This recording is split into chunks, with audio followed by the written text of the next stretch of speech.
First of all, I would like to thank the organizers of this conference for inviting me and giving opportunity to speak on behalf of Chechen Republic of Ichkeria. We gathered at a particular moment. Russia's war against Ukraine has entered its fourth year. This war is not only a trial for the Ukrainian people, it is also a mirror for all of us who for decades have faced Moscow's imperial policy.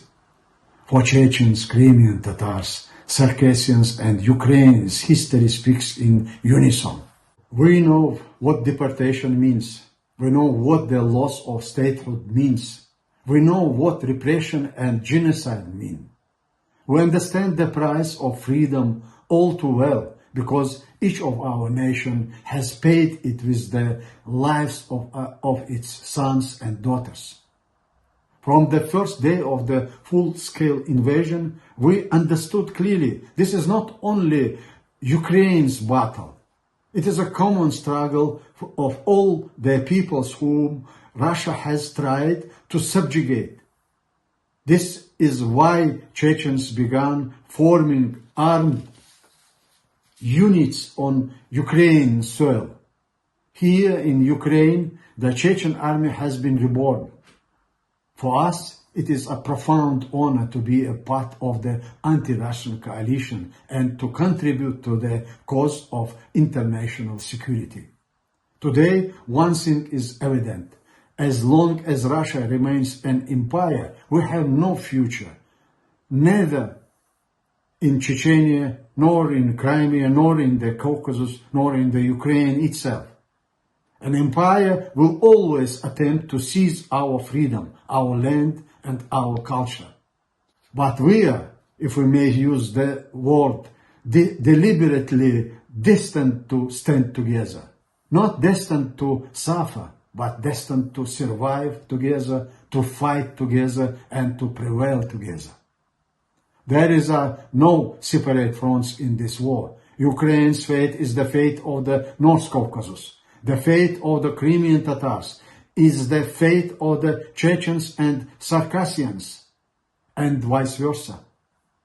This conference is further proof that what binds us is not merely political cooperation, but a shared historical destiny. We are joined by the memory of our victims, by the pain of our losses, and by a common hope that our children will live in free countries without fear and without dictatorship.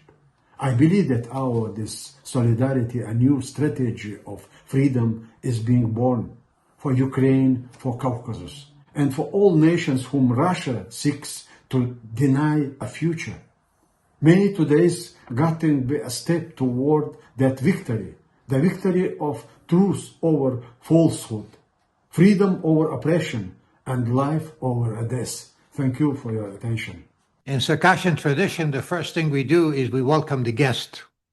So we have Nadim and we have Radwan and we have others who traveled from long distances. You are our guest today. We welcome you warmly and we wish you good stay with us. And I hope one of the things I hate about overseas travel is the jet lag. You get tired, you go to conferences. It's so difficult to put together the speeches. So I hope you're not very tired because we are very, very interested in listening to what you have to say today. But I wanted to thank Walter for organizing this conference, and I wanted to thank others who participated, Zach, Linda, everybody else. Thank you so much. What I am going to do in the next 20 minutes, and please remind me if I exceed the time, but I think I will be able to do it. I want to give you an idea who Circassians and Circassia is, and our relations with Ukraine and the Crimean Tatar. And please understand, when I say Ukraine, I also mean at the same time Crimea, because as my friend Ayla Bekali says all the time, Crimea is Ukraine. So when we talk about Ukraine, we talk about also Crimea and the Crimean Tatars, who are dear friends and brothers. So, in the history of Circassia, Circassia was a small nation, the west side of the Caucasus, of about an area of about 65,000 kilometer, the size probably closer to the size of the state of New Jersey, with a population at the time of about 2 to 2.5 million people, independent indigenous people who resisted all invaders throughout history. They did not know any homeland except Circassia. They were not known to live in any other area of the world except Circassia. Russia, at one time, they decided that they wanted to have a pass to the warm waters of the Black Sea for many reasons, and they found Circassia in the way. When they went to Circassia, they found it a very green, giving land, very rich of all the resources, of all the things that an empire, an oppressor empire like Russia would like to occupy. They did declare war against Circassia. The war lasted for 101 years officially, but actually it had started before that and lasted after that. It's the longest war in Russian history. Circassians were the most fierce, most resisting people to the Russian Empire in its history. In the Russian history, there is not a war lasted like the Circassian War, and there were not a people like Circassians who resisted them for so long. Many, many times larger than us as a nation, with unlimited resources, with armies that extended endlessly into the north. They kept attacking Circassia, and we kept defending Circassia for 101 years until a time that we could not fight anymore, with all the promises of England, the Ottoman Empire, France, the Europeans, the Americans, and everybody else. Eventually, they left us high and dry, just like they are doing to Ukraine today, or they are trying to do to Ukraine. But we kept resisting, and eventually Russians decided that the best solution against Circassians is to have Circassia without Circassians. So the slogan that they had declared since then until now, and it's still effective until today, Circassia without Circassians. And they sent us on a forced exile, ethnic cleansing, and destruction of the entire land of Circassia that caused the deaths of hundreds of thousands of people, if not close to millions. And they exiled 90% of our nation to the Ottoman Empire and different parts of the world, but mainly to the Ottoman Empire and different countries of the Middle East. And they left a very small fraction in our motherland. And the purpose of this was to learn from Circassians how to use the land of Circassia. Circassians were excellent farmers, excellent horse breeders, excellent animal breeders, and the Russians did not have those skills to control Circassia. So they wanted to keep a small part of our population in order to learn how to run that big new Russian farm. Now they called it Circassia.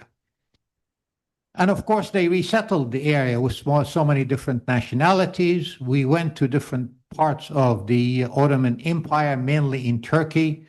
The Ottoman Empire decided to use Circassians as good soldiers in different parts of the Ottoman Empire to defend the Ottoman Empire and to form special forces, special units that helped the Ottomans in their wars, whatever their wars were at the time.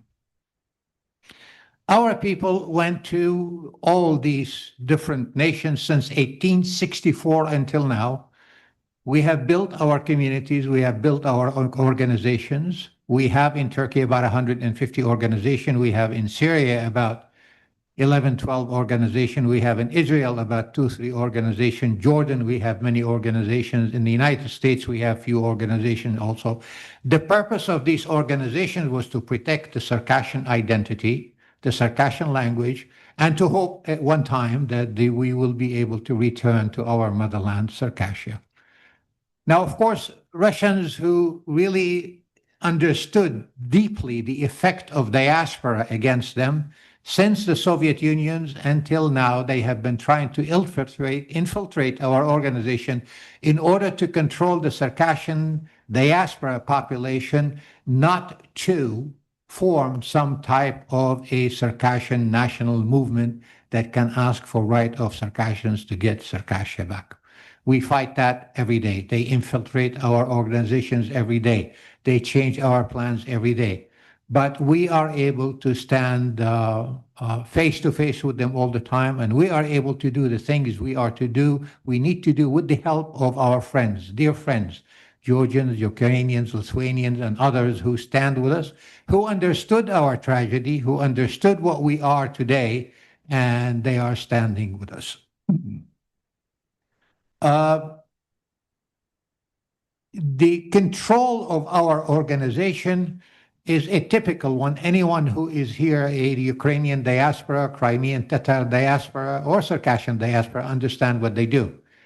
They come to any movement, any Circassian movement, they pretend to be part of that movement until they infiltrate in that movement, and they are directed in a way to be harmful to Russia.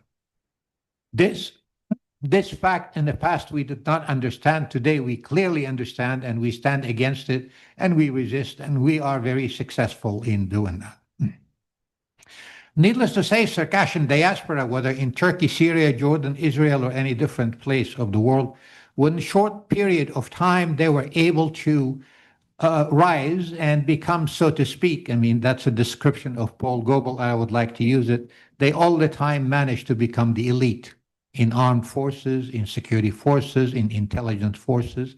I guess because of their discipline, of their desire to do something about oppression, or you'd find them in the top tiers of any Middle Eastern countries, military, security forces, intelligence forces, so on and so forth.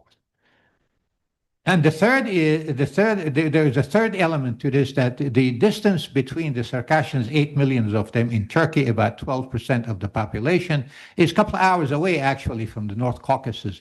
Russia had three concerns about Circassians. Number one, we exiled them in 1864. They did not disappear. They are still there. And not only that they did not disappear, they managed somehow to have a very respected position in the countries, the hosting countries that hosted them, that they are effectively in control of so many different organizations, whether it's a government organization, different organization.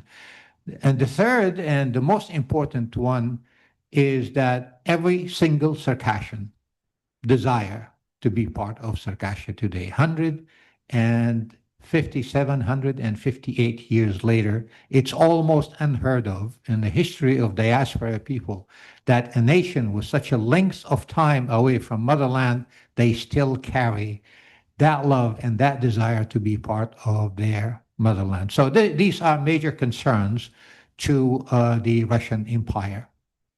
This is, according to many experts, some of them are Russians, the main concern for Russia today is if the North Caucasus is activated. Well, guess what we did? We are working on getting the North Caucasus altogether united and activated against the Russian oppression. I want to move to our relation with Ukraine. My dear friend Ivanka is here, Ayla is here, Andrei is here, Walter is here. Back at the first invasion of Russia of Ukrainian territory about 12 years ago, we were lucky to get together in New York with the Ukrainian Congress Committee of America. Ivanka was in charge at the time. With all the effort together, we put together all our effort and we formed some type of unofficial entity. We called it the American European Solidarity Council, that included Circassians, Ukrainians, Lithuanians, Georgians, and Poles, and all worked together to defend Ukraine. We have gone in demonstrations in New York City, in Washington, D.C., in New Jersey, in different places of the United States in support of Ukraine at the time.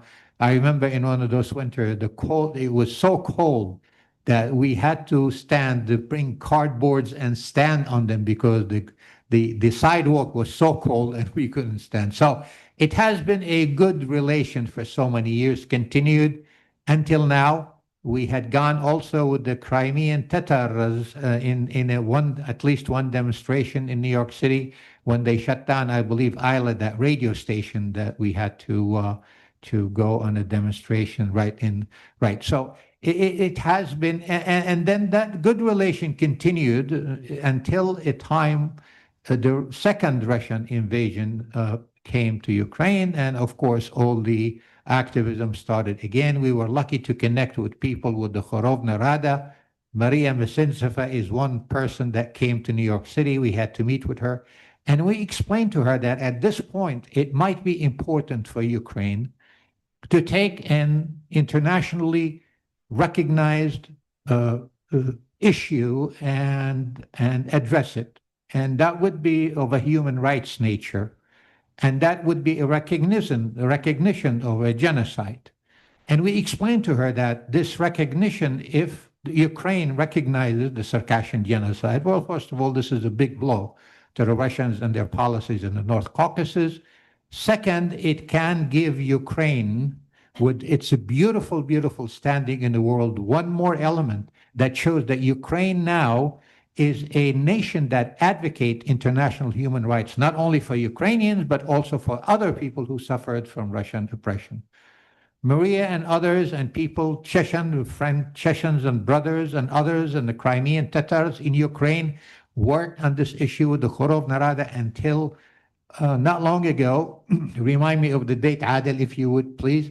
The Ukrainian parliament recognized the Circassian genocide.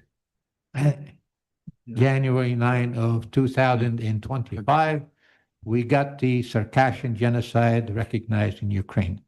Maria is such a fascinating person. So not only that she pushed for that recognition with her colleagues, but she also sent letters to different countries of the world, to different parliaments of the world, to urge them to also recognize the Circassian genocide and to connect to different areas of the world to get the Circassian cause in the perspective of their genocide into the project of recognition, so as to give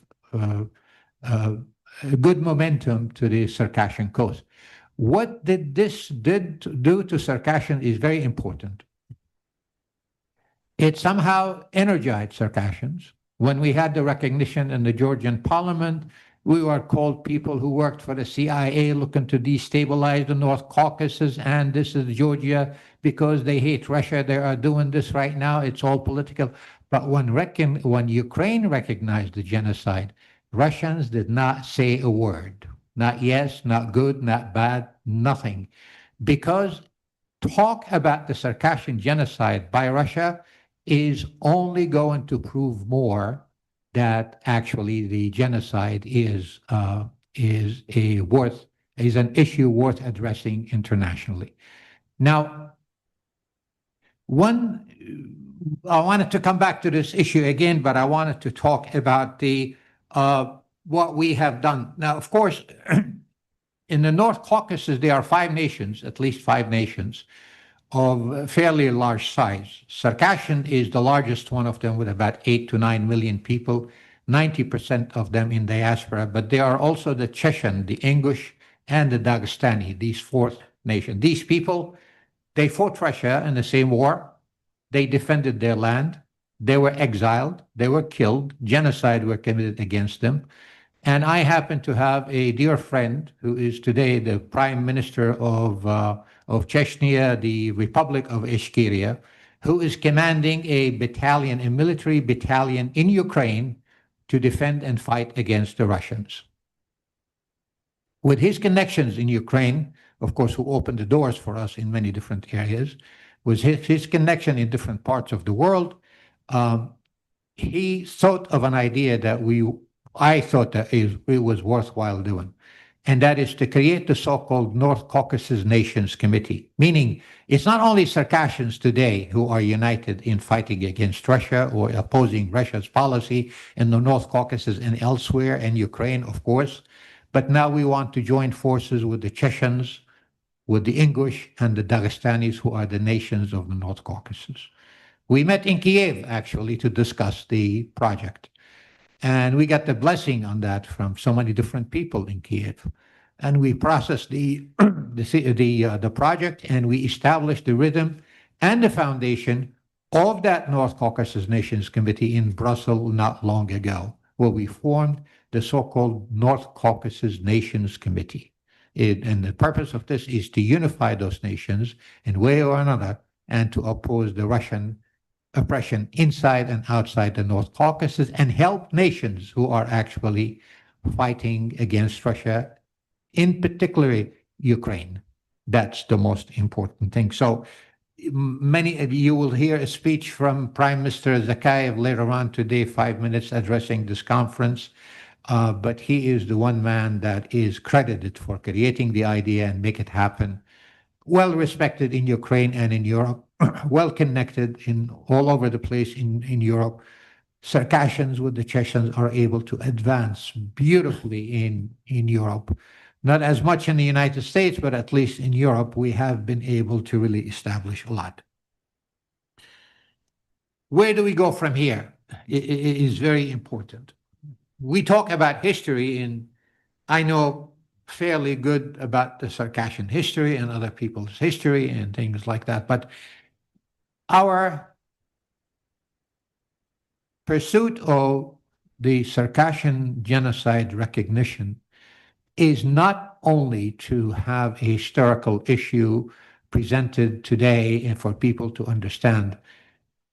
The fact is that many of our people, many of our Circassian nation inside and outside the Caucasus did not know that there was a genocide, and the genocide actually intended to erase an entire nation from existence.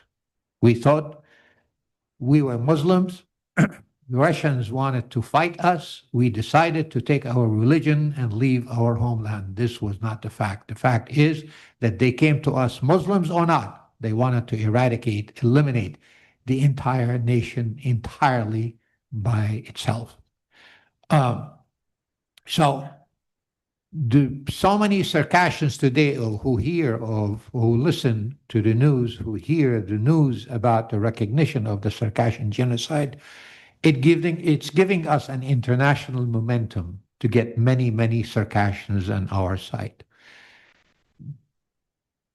10 years ago, 12 years ago, when we had Georgia recognize the Circassian genocide, very few Circassians stood with us. Many of them opposed us. The biggest organization we had in Turkey, headed by a Circassian, believe it or not, he would send a letter to the Georgian parliament asking them to withdraw their recognition of the Circassian genocide. This is how bad it is. Today, those people who opposed us during the Georgian recognition of the Circassian genocide claim the credit for the recognition of the Circassian genocide. So the more we do this, the more it seems that we are awakening Circassians. The more Circassians are awakened, the more North Caucasus people are awakened. The more we are united in this idea, in the quest for Circassia, the more likely that Circassia will happen. And why is Circassia for us? Today we are diaspora people. We had suffered a lot by assimilation. Just to give you an example. When Circassia was 2 million people, Turkey, as part of the Ottoman Empire, was 7 million people. We are 2 million, Turkey was 7 million. Turkey today is 80 million. We Circassians think we are 8 millions, but we don't know exactly the number. But even if that number is accurate, if Turkey was able to multiply and become 10 times its size, where did the Circassians go? This is what we have suffered. Our nation was killed. Our nation was forced in deportation. The element of the genocide is continuing until today, and we are losing each other. Every day passes, we are losing Circassian to assimilation in different countries of the world. Unless we are connected back to our motherland, Circassia, we will not stand a chance of existing into the future as a nation. Today, our nation has its heart in the Caucasus and its swing The two wings that we fly with today are in our diaspora communities. Circassians in the United States initiated that project.